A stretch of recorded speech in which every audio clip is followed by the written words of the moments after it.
여러분 안녕하세요. 일본 여자입니다. 오늘은 한국인이나 외국인들이 볼 때 참을 수 없는 일본 음식 문화에 대해서 얘기해 보겠습니다. 먼저 시작부터 문화 얘기하면서 부정적인 얘기부터 시작하는 건데, 제가 그런 생각을 한 계기가 있거든요. 요새 크로아티아 브라질전이 있잖아. 제가 크로아티아 이긴 줄 몰랐어요. 여러분도 봤습니까? 일본은 대표 선수들이 일본에 들어왔는데, 그때 선수들이 쓴 락칼룸 사진이 많이 나왔어요. 뉴스에서. 너무 정리해서 깨끗하고, 역시 일본 사람들이 위생의식이 높다, 선수들이 정리도 잘했다, 그런 뉴스가 많이 나왔어요. 일본 사람들이 그렇게 깨끗할까요? 아까 제가 얘기한 것처럼 외국인들이 알면 참을 수 없는 문화도 있으니까 그런 것도 얘기하고 싶어서 오늘은 해보겠습니다. 음식 먹을 때 소스에 넣고 먹는데 그거를 돌려 쓰는 문화가 있거든요. 니도즈케? 스카이마와시라고 말할 수 있나? 먼저 하나가 오사카에 있는 쿠시카츠 문화예요. 여러분 쿠시카츠 아세요? 요새 일본 여행하면 도쿄보다 오사카나 후쿠오카가 인기 많다고 들었어요. 외국인들 중에서. 오사카 하면 유명한 음식 몇 개 있는데 여러분들이 뭐를 생각해요? 타코야끼 그런 거 아시죠? 그리고 쿠시카츠라는 음식이 있어요. 튀김 오징어나 소고기나 야채, 베니쇼가 떡도 있어요. 그런 거를 그냥 튀김하고 먹는데, 이게 특징이 뭐냐면 너무 싸요. 도쿄에서 튀김 먹을 때 먼저 문화가 달라요. 쿠시카츠보다 다른 튀김, 템푸라 더 먹어요. 근데 템푸라 10개 먹으면 5,000엔, 6,000엔 정도 해요. 그리고 뭔가 이런 식으로 코스로 나와서 밥도 있고 국도 있고フルコース みたいな感じで. 근데 쿠시카츠는 10개 먹어도 2,000엔 정도밖에 안 해요. 대부분 하나가 100엔 정도? だから東京の3分の1ぐらいの値段で食べれるイメージです. 그러니까 오사카에 사는 서민들이 자주 가요. 외국인들도 여행 갔을 때 많이 가는 것 같아요. 그거를 어떻게 먹느냐면, 쿠시카츠 그냥 이렇게 나와요. 그거를 소스에다가 짓는 거보다 소스에 넣고 먹는 음식이에요. 그리고 그 소스가 식초나 야채나 스파이스, 후추나 그런 거 여러 가지 있고 짜서 씻는 맛이에요. 근데 놀란 게, 그거를 가게에서 먹으면 떨려 서요. 쿠시카츠 시키면 쿠시카츠 이렇게 나오는데 소스도 같이 나와요. 이거를 손님이 서서 다른 손님이 와도 그 소스를 다른 손님이 써요. 버리지 않고 다시 이 소스를 쓰는 거예요. 그게 너무 솔직하게 말해서 일본 사람 제가 볼 때도 더러워요. 그리고 그게 비위생이라서 일본에서 다시 한번 소스에 넣으면 안 된다는 니도즈케禁止라는 룰이 있어요. 이게 뭐냐면, 그 쿠시카츠 먹을 때 처음에는 넣어도 돼요. 근데 이렇게 먹잖아. 그 다음에 다시 소스에 넣으면 안 되는 룰이 있거든요. 오사카에서 유명한 쿠시카츠 가게가 있는데, 가게 캐릭터가 이렇게 생겨요. 밑에도 다시 니도즈케禁止라고 써 있어요. 그리고 외국어로 니도즈케禁止설명 많이 하는 가게도 있어요. 니도즈케禁止안에도 다른 손님이 쓰는 소스를 같이 쓰는 거잖아요. 외국인 일본이 상관없는데 깨끗하지 않고 참을 수 없어요. 저는 개인적으로 같은 소스를 쓰는 문화가 별로예요. 돈 내도 새로운 소스로 먹고 싶어요. 店からしてちょっと汚い机とか器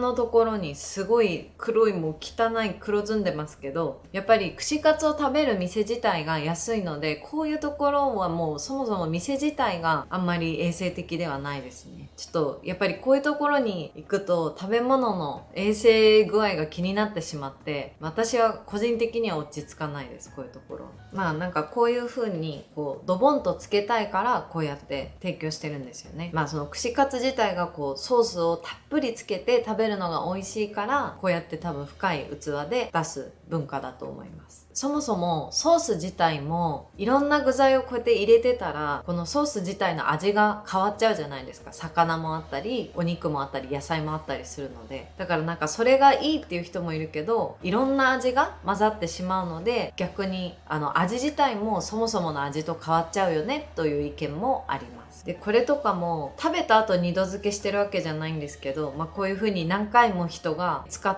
てる液なのでこれをまた使うっていうのはちょっとどうなんでしょうね. 근데 왜 그렇게 할까요? 결국 싸게 내고 싶어서 그렇게 하는 거예요. 손님도 싸게 먹고 싶어서 그런 거를 오케이예요. そういう不衛生な食べ方でもそうやって美味しく食べたいという人もいるし、もうそれであれば上にちょっとソースをかけるだけでいいから綺麗に食べたいという人もいます。でも味自体は美味しいので串カツで本当に安いし人気があること自体はすごくわかります。このソースがいっぱいつけたくなる気持ちはわかります。本当に何とも言えないんですけどバランスが良くて美味しい味なんですよ。그다음에 도쿄에서도 비슷한 문화가 있거든요. 도쿄에서는 그사야라는 음식인데 생선이에요. 이즈쇼토라는 도쿄에 있는 도가 있는데 그 도쿄에서 600km 정도 멀어요. 저기 있는 특산프로 사람들에게 인식됐어요. 그사야모로라는 생선이 있는데 그거를 그사야액이라는 썩은 물이라고 불리는 생선장이랑 비슷한 독특한 냄새랑 발효한 물에 담근 후 이것을 햇볕에 말린 식품이에요. 근데 냄새가 진짜 장난 아니에요. 뭔가 은행나무 냄새가 나요. 그사야는 일본어로 그사이 냄새나다 그런 뜻인데 야가 생선 사투리예요. 名前にだから臭いって入ってるってどれだけ臭いんだっていうことなんですけど本当に臭いです. 참고로 냄새 수준을 표현한 벼가 있는데 여러분 한국 가면 홍어회 있잖아. 홍어회가 변해서 6점 정도예요. 냄새 수준이. 근데 그사야는 1200 정도입니다. 그러니까 한국 사람들이 혹시 먹을 수 있어요. 그사야는 먹어봤는 한국인들이 없는 것 같은데 혹시 있나요? 외국인들이 싫어하는 일본 음식 나또가 400 정도예요. 나또 3배 정도 냄새 나는 주시예요. 한국 사람들이 먹을 수 있나? 참고로 제가 어렸을 때 부모님 집에 강아지 키웠는데 엄마가 그사야 끄우면 강아지가 재채기 했거든요. 얼마나 냄새 나면 강아지도 재채기 할까요? 그사야도 이렇게 그사야의液につけて作るんですけどだからこのソース그사야液も結局使い回しなんですよね。一回使っ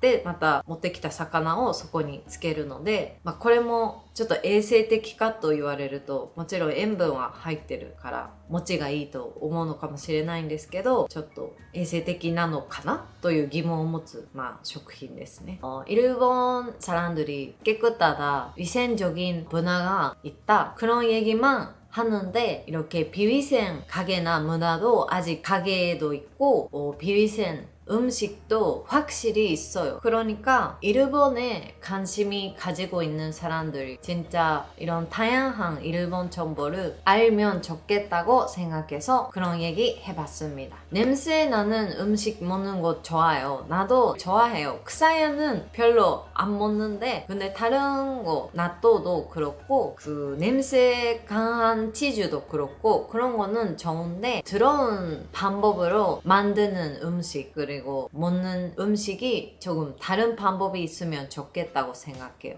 오늘은 한국인이나 외국인들이 볼 때 참을 수 없는 일본 음식 문화에 대해서 얘기해봤어요. 오늘은 얘기가 재미있었다면 구독과 좋아요 눌러주세요. 알람 설정 감사합니다. I know that you think it's so important to convince everyone else that you're not boring, but it's making me feel like my skin is crawling. I